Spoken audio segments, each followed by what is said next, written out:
sometimes people feel alone by themselves, and sometimes people feel alone with people. You know, Mm-hmm. like a topic you don't want to talk about. You know, No. uh, But topics we do want to talk about. Let's Flight of the Conchords. Um, who? what? Huh?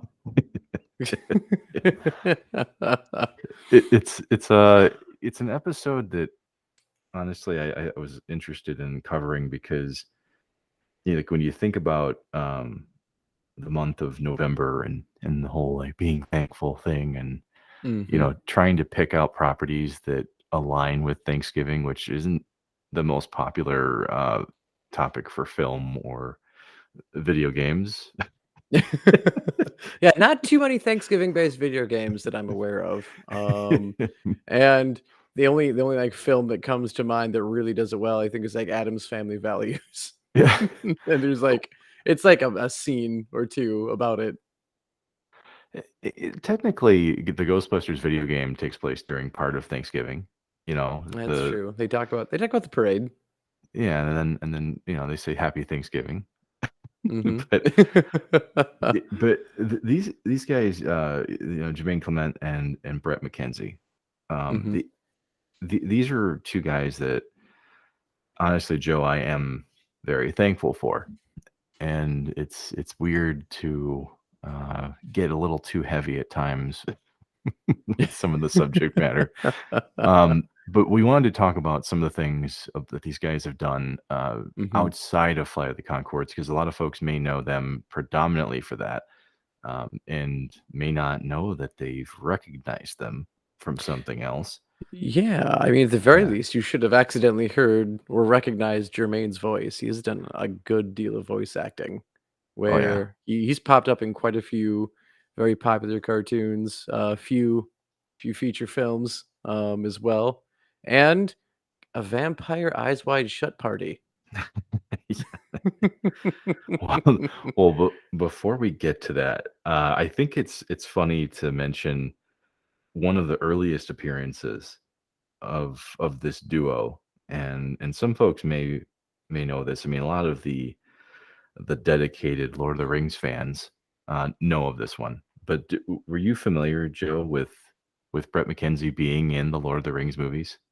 Not at all. Like, I completely missed that. I did find that, I think, on his IMDb page. He's an uncredited cameo. He's an elf escort in both Fellowship and Return of the King, and I couldn't tell you what scene that he's an elf escort in. And also, given given his typical genre that he likes to be a part of, is this like a guard or is this a sexy elf escort? And they just got cut out of the film. I would pretty much consider any elf to be kind of sexy, right? Yeah, they are. They're alluring. They're like a posh sexy. Yeah, yeah. There's a classy sexiness to them. Yeah, a But bougie sexy. yeah, without getting too deep into the analysis of that, if you take yourself back to the early 2000s and the sourcing of Lord of the Rings films, it's a joke they bring up several times in Flight of the Conchords because naturally, New Zealand. Well, what do you really know it for? And most people know it for the fact that that's where these movies were filmed. Yeah, I just And assumed that yeah, New Zealand is the Shire. well, I mean, there are parts of it that were built and still existing there, Mhm. but but really, it came down to the fact that in New Zealand, you do an open casting call, and there's a finite population of people on an island, Mhm. and who would end up in these films but Bret McKenzie and his dad. His dad would Oh, also appear in wow. these. Yeah. So, Crazy. So, yeah. was because it he does get an upgrade when they start filming The Hobbit, where he actually gets a named character in, Hobbit: An Unexpected Journey. Does his dad, follow him into that one as well? Well, I mean, even though it's uncredited Mhm. for Brett, he does have like real screen time in the Return of the King, Mhm. and I mean, the camera legit focuses on his face directly as he addresses, Arwen, Liv Tyler. And it's when the elves in the movie are deciding to take off from Middle Earth, right, and escape the war that's about to happen. And so he goes, Lady Arwen, and then the camera directly shoots right onto him. You see him. He's got no facial hair, of Mhm. course, and he's got long hair, and he's almost unrecognizable. But it's him.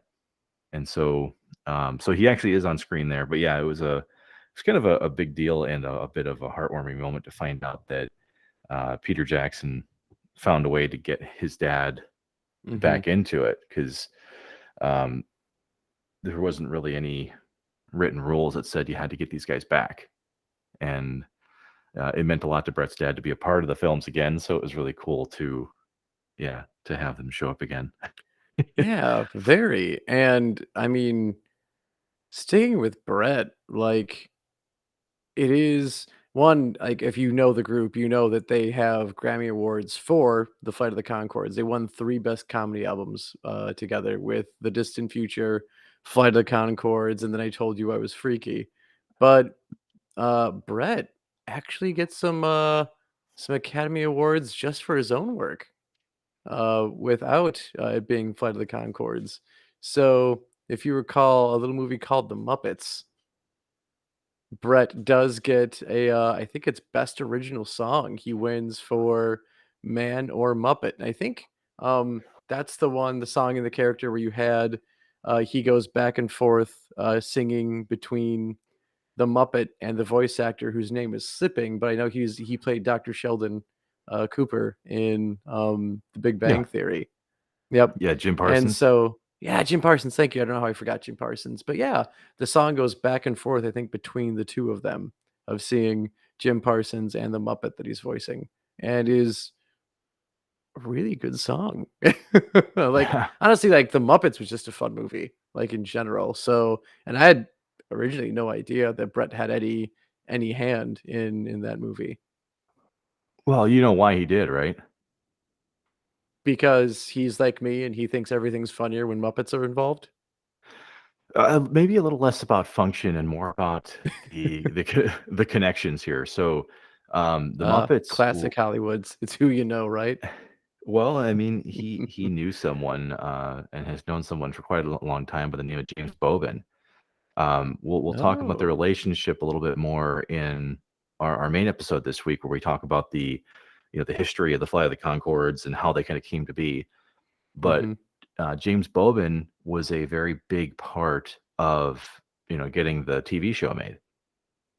He ended up finding out a little bit more about these guys on their BBC radio show Mhm. that would kind of be like the proto version of the TV show.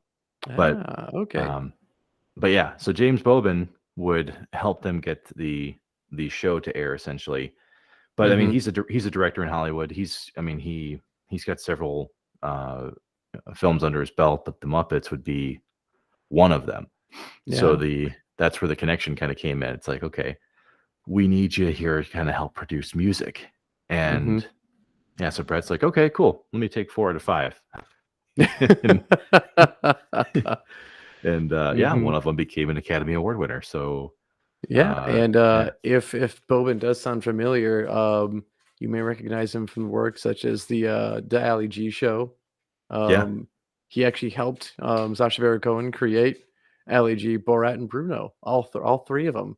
yeah, Even though Bruno is probably the least liked of the 3 characters.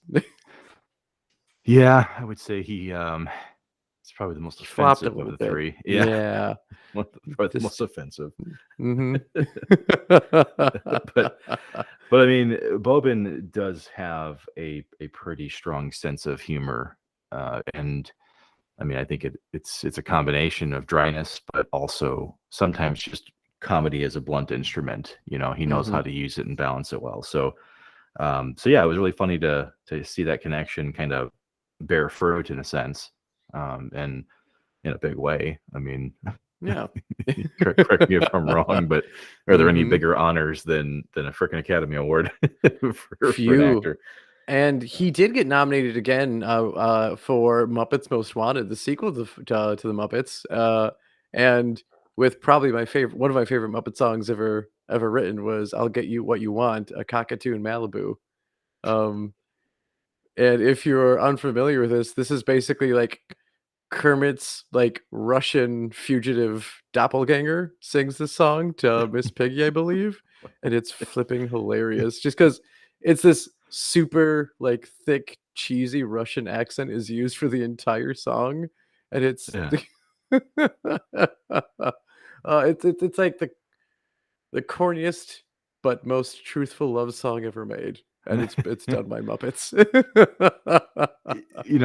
Funny thing is, Mhm, Brett would actually end up using like a fake-ish Russian accent in the song Petrov, Yelena and Me from Fly the Concords. mhm. If you remember that song, it's in the show. They're like on a boat and he's slowly eaten by his fellow shipmates.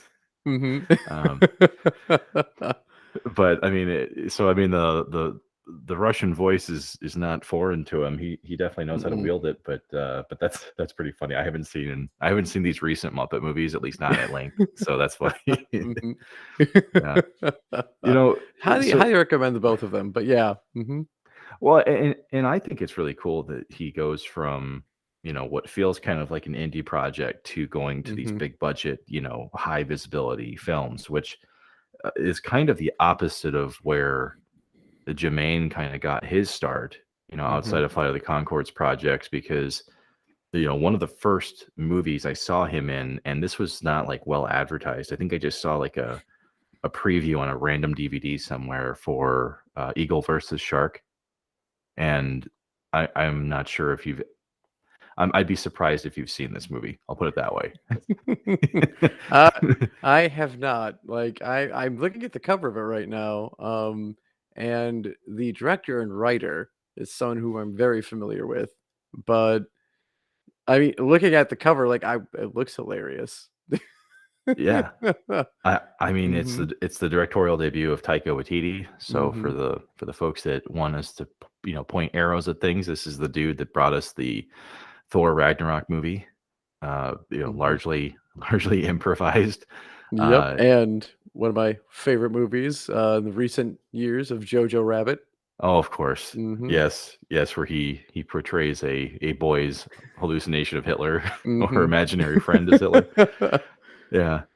That sense of, Mhm, like we mentioned, the dryness and, a particular focus on delivery, that's something that these guys have kind of mastered throughout the years because, mhm. as we'll mention later this week, Brett, Jermaine, and Taika all met in college. They all met in the same college in Wellington in New Zealand. So, Ah, uh, over time, these mhm. guys have really kind of figured each other out. And So it's kinda like the musical version of Trey Parker, Matt Stone, and, Dian Bahar. That's what it yeah, feels like. yeah, in a Mhm, sense, except there is that balance of actually in a similar fashion. Yeah, I mean, like there is a musical origin to Brett. That's what he mhm. went to college for. And then Taika and Jermaine, of course, going for performance actor, theaters, all that Yeah. kind of stuff. Mhm, So yeah, I mean, it ended up becoming a pretty interesting balance. And in Eagle versus Shark, I mean, obviously the musical side of it's not as prevalent, but that sense that you usually get with Jermaine, where he's he's not being tasked with being a leading man. He's tasked with being awkward yep. and socially strange. And these guys have got that in spades. Yeah, yeah. If you if you've seen anything or heard their music, like, that is a realm they thrive in. I, and to your point, Joe, I mean, like Jermaine plays awkward extremely well, Mhm. and in his early performances too, like it's not being tested a whole lot, right? Like, I mean, he was one of the minions in Despicable Me. Like, Yeah, what named too, like Jerry the oh Minion. yeah, yes, he Yeah. is Jerry. Yes, and then later he would go on to play another socially awkward character in the remake of Dinner for Schmucks that had Yeah. Oh, was that Steve Carell was in Steve? that, Yeah, was it? Yep. was it Steve Carell Was it? and Paul Rudd? Was Paul Rudd the other guy in that? I can't Yeah, remember. because Paul Rudd was the non-schmuck, I believe, right? Yes, yes, he was Mhm. the not schmuck in that movie. um, and of course, Jemaine would end up playing one of the schmucks invited to this Mhm. dinner where they, just lambast these socially awkward poor bastards. But I mean, he plays that role so well; it's kind of hard to feel Mhm. bad for him. Um, it wasn't really until Men in Black 3 where a lot of folks kind of got to see a slightly different view of Jemaine. And Yeah, and yeah, because he was a villain in Men in Black 3 as Boris. oh yeah, he was the Mhm. main antagonist in Men in Black 3 as Yeah. Boris the animal. Mhm. and and he does a pretty good job with it. I mean, a lot of times when you see comedic actors take on, Mhm. more serious roles, um, I mean, the sky isn't exactly the limit here. Yeah. But I mean, he does play a comedic villain quite well. Mhm. And since Men in Black 3 is a time traveling movie, he plays both the younger and the older versions of this guy.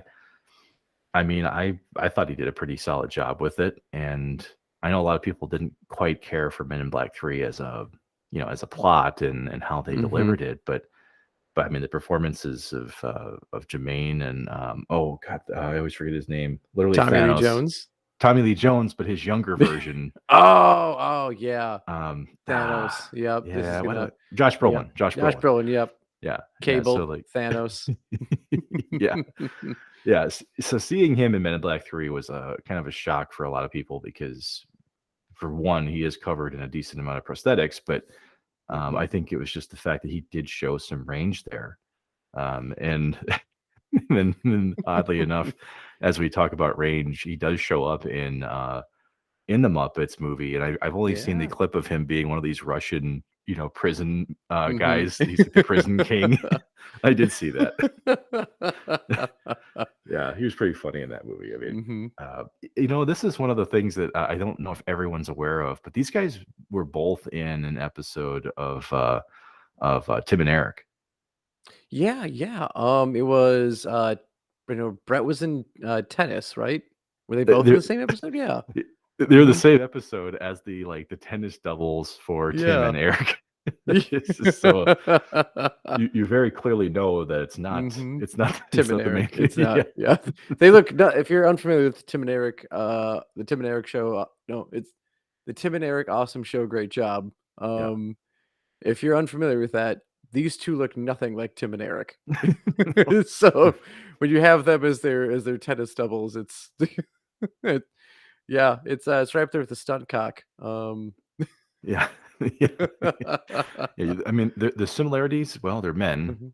and then it Yeah. stops. It stops Mhm. there. That is the long and short of it. Yeah. Yeah. I mean, I think that's just kinda gonna be Mhm. their shtick is they're always gonna be, Oh, yeah. held in a comedic, state of mind, and that's Mhm. just kinda hard to avoid with them. Um, Absolutely, and then, another one that certainly anyone who has children will recognize, is, Jermaine's role as, Tamatoa oh, in yes. Moana. You'll look at that the big old glam crab who likes shiny things and holding on to all things shiny and letting no one get away with his shiny possessions. Yeah. And very, very a catchy song in a movie of catchy songs, by the way. I felt bad for him because when I read the reviews of this, people were actually kind of hard on him for having a song that doesn't really kind of play along with the rest of the soundtrack of Moana, because Yeah. Mhm. the rest of it has Pacific Island inspired language and Mhm. songs, and it's about the ocean, and then you've got you've got this uh this David This Bowie inspired uh, theme song for a giant Mhm. crab. But then you've got Jermaine, who he perfectly plays Yep. this ridiculous, antagonist that Mhm. says hilarious things. Where oh god, he says like when he's talking about the heart of Tafiti, and he goes. or in Moana makes the the decoy version of it, and Mhm. he's like, oh, it's a piece of coral covered in bioluminescent algae, and and then he's like, you can't run from me, and then she runs away, and he goes, oh, you Oh, you can run, can. you always surprise, yeah, what does he say? You continue to surprise me, You or something surprised like me. that. Yeah, I mean, God, yeah, Mhm. yeah, Oh my gosh. that's a performance that I think will crack anybody up if they're just Yeah. watching that. And apparently, he also is still Tamatoa when they do the Maori dub of this movie, which I haven't seen, Oh, the Maori but dub. He was yeah. because he is Mhm. Maori. Yep. Yeah, Jemaine is I think his mother was Maori, I want to say. Mhm. For those of you that aren't quite familiar, this is the proud peoples of the New Zealand, territory, Yes. that the Maori folk. Mhm. Yeah, that's I didn't know that. That's interesting. So it's kind of Yeah. like how with the oh, what's his name from um, Captain America and the Winter Soldier? He was like the dub of Lightning McQueen in the German version of Cars. Oh god. I always forget the actor's Hugo name. Weaving? No, no, no, no, no, no. God, no, no, no. Yeah, it's not gonna happen. Or sorry, Falcon and the Winter Soldier. Oh, okay. Yeah, Oh, it's yep. It's killing me. I can't remember his character's name right now. I'm so mad. It's like I remember the comic book character has like a purple mask with lines all over it. wow, He's out this of is line, but he's right. It's a meme. yeah, you're dude. This kind of thing is what I call the 3 a.m. thoughts, where it's in there, you Mhm. forget it, and then it just shoots right back. And Daniel Bruhl, Daniel Bruhl, he plays Baron Zemo. Baron Zemo, there it Yeah, is. Yep, son of a yeah. bitch. Like Baron Zemo literally plays Lightning McQueen in the German version of Cars. Of course he does. But that's cool. I actually wasn't aware of that. That's really funny that they managed to Mhm. get him for that too. It's kind of like a I don't know. I mean, I consider that to be the same area of the world, even though it's a little bit south. Yeah. It's some Islander history, so I think that's Mhm. kind of a cool throwback. And believe it or not, Jermaine even also has a Lord of the Rings connection. Mm. Oh wait, Yeah, that's he's right. l He was Sauron. He was Sauron yeah, in Lego the Batman. Lego Batman. Yeah, Mhm. I remember that. Which by the way is a surprisingly good movie, like for Yeah. kids. Mhm. Um, The Lego so like, the Lego movies, like the Lego games, are surprisingly really good. yeah. Well, and Mhm. that movie's just loaded with acting talent. But yeah, I remember seeing Sauron and then hearing him talk, and I go, "That- "That's That's fucking Jermaine. that's one guy." Yep. Yep. There's no doubt in my mind who that is. That's the thing, like, he can try and change his voice as much as he wants to, but, like, it's Jermaine. We Yeah. know it's you, and we love you. Yeah. Oh yeah. Yeah. I mean, he's instantly recognizable, both physically Mhm. and just the audio track of him. Yep. So, And what I'm also interested to see, apparently he's in Avatar 2 and 3 that are coming out. yeah. So, Yeah, and it's yeah. and no Mhm. one's really talking about that yet, Mm-mm. because we obviously didn't, we No. didn't intimately know about that, Mm-mm. but that's interesting. I do want to see what he ends up doing, because Yeah. these guys are kind of getting shoehorned into roles where Mhm. they're playing pretty specific types of awkward, socially weird Little characters. little quirky fun. Yeah. And but kind of shifting away from movies for a minute, one of the well, it's like a pseudo movie. It was a movie that became a mockumentary TV show. Mhm. Um, but Jermaine and Taika Waititi paired back up for What We Do in the Shadows, which really just kind of shook people in a comedic sense, because Yeah. I mean, suddenly you've got this TV show slash movie about ancient vampires living in the modern day, and it's told Mhm. in the vein of like The Office, you know. Yeah. That it's like a workplace humor style show. you've got like the main thing going on, and then suddenly there's a zoom in on one vampire talking about their perspective of the scene. Well, and it's their Mhm, perspective told from what their viewpoints of the world were hundreds of mhm, years ago, because these are ancient vampires, and and these are the rules of old vampires. We're not talking mhm. like like sparkles or No. like This this is the Vampire Lestat era. yeah,